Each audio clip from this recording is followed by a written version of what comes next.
À la cantine de l'école, j'ai pris 2 portions de nourriture. Puis je me suis assise dans un coin. Profitant que personne ne regardait, j'ai rapidement sorti une boîte et mis discrètement une partie de la nourriture dedans. Mais je n'avais pas remarqué que 2 camarades passaient derrière moi et avaient accidentellement renversé ma boîte. La nourriture est tombée par terre. La fille semblait comprendre ce que je faisais et j'étais tellement paniquée que je n'ai rien pu dire. Après leur départ, je me suis accroupie et j'ai ramassé la nourriture, la remettant soigneusement dans ma boîte. Profitant du fait que mon voisin ne regardait pas, je l'ai cachée dans mon sac. Ainsi ma sœur et moi aurions quelque chose à manger ce soir. Ma mère était morte depuis longtemps. La société de mon père avait fait faillite et il s'était enfui à l'étranger pour échapper à ses dettes. Ma sœur et moi n'avions rien. Nous avions souvent faim. À cause du retard du bus, j'ai couru jusqu'à la salle de classe et j'ai failli être en retard. Un garçon m'a bousculé. Je suis tombée, m'égratignant le genou. Rien de grave. Le problème, c'est que mon unique paire de bas s'était déchirée. La blessure pourrait guérir seule, mais je n'avais pas les moyens d'acheter une nouvelle paire. Pour mon retard, le professeur m'a fait asseoir au fond de la classe. Heureusement, l'élève le plus brillant, Jack, était également en retard. Le professeur a immédiatement souri, car on ne peut pas punir un génie issu d'une famille riche. C'est ainsi que j'ai pu m'asseoir. Anna est passée pour dire à Marc que même s'il était premier de l'école, mes notes en mathématiques étaient supérieures aux siennes. Cet élève excellent ne supportait pas qu'on le dépasse. Alors il m'a demandé où je suivais des cours particuliers. Je ne comprenais pas pourquoi il posait cette question, mais il a insisté, confiant, sinon je ne pourrais pas être meilleur que lui. Il ignorait que je n'avais même pas de quoi manger, alors encore moins de cours particuliers. Après l'école, je travaillais dans un magasin. Chaque fois que j'avais un peu de temps, je sortais mon cahier pour étudier. Entrer à l'université était ma seule chance. Un jour, épuisée, je me suis effondrée sur une table et me suis endormie. Jack est passé par là. Attiré par mon visage lumineux et mon charme, j'ai soudain ouvert les yeux. Il a rapidement fait semblant de vouloir me poser une question pour cacher son embarras, mais il n'a pas pu s'empêcher de me regarder en secret. Alors, il a décidé de s'approcher de moi. Jack a jeté un cahier de mathématiques déjà terminé dans la poubelle. Je suis très bonne en mathématiques, mais trop pauvre pour acheter un seul cahier d'exercice. Après son départ, j'ai récupéré le cahier dans la poubelle. J'ai déchiré la couverture avec son nom, décidé à l'étudier en secret. Une fois, il a découvert que je gardais ce cahier dans mon tiroir, je me suis effrayée et l'ai rapidement caché. Il ne m'a pas dénoncé. Au contraire, il a sorti une pile de cahiers de son sac et les a posés au milieu de la table. Je n'ai pas pu m'empêcher de jeter un coup d'œil. Chaque cahier était exactement celui que j'avais toujours voulu, mais que je ne pouvais pas acheter. Il m'a demandé lequel je voulais regarder. J'ai dit que ce n'était pas nécessaire, mais je savais que je voulais vraiment en prendre un. J'ai enfin pris mon courage à deux mains et demandé doucement si je pouvais en emprunter un, mais il a répondu que ceci allait lui servir aujourd'hui. J'étais un peu embarrassée. Je ne savais pas que tout cela faisait partie de son plan depuis le début. Il a dit qu'il allait à la bibliothèque étudier plus tard et que si je voulais, je pouvais y aller avec lui. J'ai immédiatement accepté, disant que j'irais à la bibliothèque. Il semblait très calme, mais je ne savais pas qu'il était déjà extrêmement heureux à l'intérieur. Plus tard, il est redevenu son moi habituel, froid et distant. À la bibliothèque, il a enfin eu l'occasion de rester seul avec moi. Je pouvais sentir sa nervosité et moi-même, je n'arrivais pas à me concentrer. Le temps a passé rapidement, j'ai vite terminé un cahier et il m'a donné tous les autres. Je sentais vaguement dans mon cœur qu'il semblait un peu m'aimer. Il paraissait très calme, mais je pouvais percevoir son trouble intérieur. Il a mis ses écouteurs et m'en a tendu une paire. Nous avons écouté de la musique ensemble et il me regardait furtivement de temps en temps. Tout autour de nous semblait disparaître, comme si nous marchions dans une prairie silencieuse. Et à ce moment-là, j'ai oublié tous mes soucis. Mais j'ai quand même interrompu ce calme parce que je devais partir. Dehors, il pleuvait et je n'avais pas de parapluie. Nous avons partagé un parapluie en marchant et il m'a demandé si je reviendrais étudier demain. J'ai dit que je devais aller travailler. À ce moment-là, il m'a soudainement avoué ses sentiments. J'étais paralysée. Nous nous sommes regardés sous la pluie. Personne ne savait quoi dire. L'atmosphère est devenue tendue en un instant. J'ai dit que ce n'était pas que je ne l'aimais pas, mais que je ne pouvais pas avoir de relation amoureuse pour le moment. Il était un peu gêné et a ri en disant que ce n'était qu'une blague. J'ai cru que je m'étais trompée. À ce moment-là, son chauffeur est arrivé pour le chercher et après m'avoir dit au revoir, il est parti. Je suis restée seule sous la pluie, le regardant monter dans la voiture avec son parapluie. Juste au moment où je pensais que tout était terminé, il a soudainement sauté de la voiture et a couru vers moi.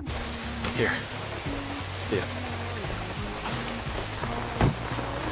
Je voulais manger le reste du hamburger d'un client, mais le patron est soudain apparu. J'ai rapidement jeté le hamburger dans la poubelle. Le patron a vu que quelque chose n'allait pas chez moi. Alors il est venu me demander ce que je faisais. Puis il a sorti le hamburger de la poubelle. J'avais très peur, mais il m'a juste dit de faire attention au tri des déchets. Voyant cela, j'ai rapidement hoché la tête. Je lui ai dit que je ferais attention. Puis j'ai pris le balai et suis allée maladroitement de côté. Le patron semblait avoir remarqué quelque chose. Non seulement il m'a donné 2000 yuans de salaire supplémentaire ce soir-là, mais le lendemain après le travail, il m'a donné tous les produits proches de la date de péremption du magasin. J'ai perdu mes parents quand j'étais petit. Ce geste m'a profondément touchée et réchauffé le cœur. Alors je lui ai dit que je voulais avancer mon salaire. En apprenant que j'étais seule depuis mon enfance et que je devais aussi m'occuper de ma jeune sœur, le patron a été très ému. Mais comme je venais juste de commencer à travailler et que je voulais avancer mon salaire, il était également embarrassé. Voyant cela, j'ai rapidement présenté mes excuses en disant que j'avais été trop précipitée. Puis je lui ai dit que je retournerais réfléchir à une solution. Mais à ce moment-là, le patron m'a soudainement appelé. Puis il a sorti une liasse d'argent de son portefeuille. Il m'a dit de la prendre pour faire face à une urgence. J'ai pris l'argent dans mes mains, les larmes d'émotion ont failli couler. Depuis mon enfance, j'étais seule et sans soutien. C'était la première fois que je ressentais la chaleur d'un aîné. Mais alors que je remerciais le patron et lui disais que je rendrais l'argent dès que je recevrais mon salaire, le patron a soudainement regardé autour de lui. Voyant qu'il n'y avait personne, il s'est approché et a attrapé mes épaules, puis a lentement tendu sa main. Je l'ai vu et j'ai été instantanément terrifiée, les larmes aux yeux. Puis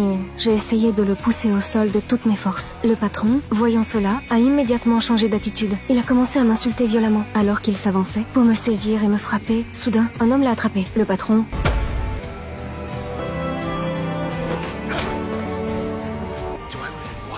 Sumanara.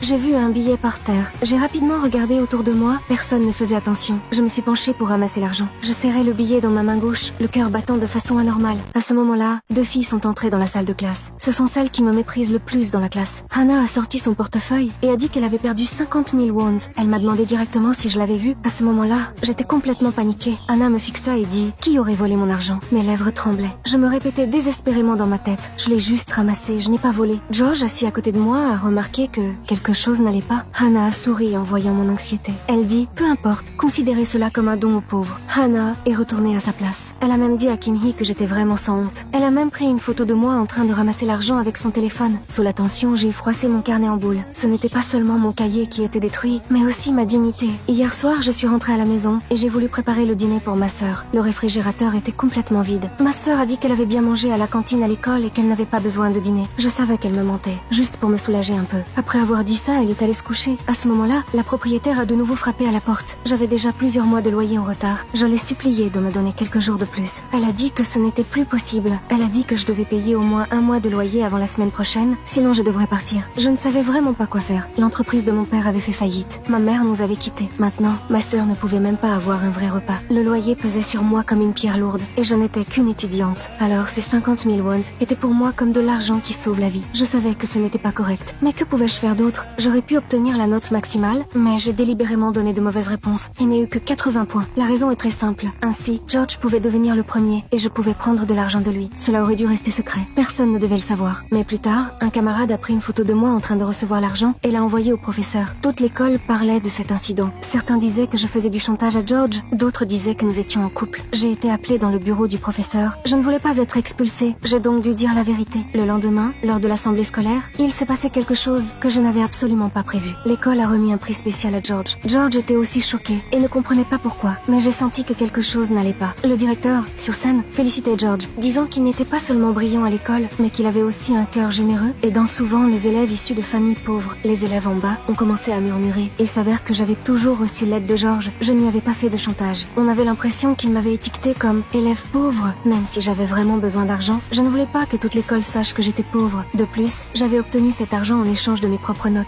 Ce n'était pas de sa charité. Mais George n'a rien dit. Je ne pouvais que me réconforter en me disant que la pauvreté en elle-même n'était pas honteuse. Plus tard, j'ai enfin compris que l'école avait inventé cette histoire pour protéger la réputation de George. Quand j'ai regardé le professeur n'osait même pas me regarder. À ce moment-là, j'ai enfin compris, le désespoir ne vient pas du manque d'argent, mais du fait que les adultes peuvent piétiner à volonté la dignité de nous, les pauvres. Cela a complètement détruit ma relation avec George. George est venu s'excuser, disant qu'il ne savait pas du tout que l'école ferait ça. Il espérait que je le gronde, que je l'appelle lâche, pour qu'il ne se sente pas trop coupable. Mais comment pourrait-il comprendre à quel point j'étais impuissant? J'ai dit « Merci pour ta pitié. Je voulais juste ne pas être expulsée. Que les camarades se moquent de moi, qu'ils se moquent. » Après avoir parlé, je suis partie, les larmes coulant sur mon visage.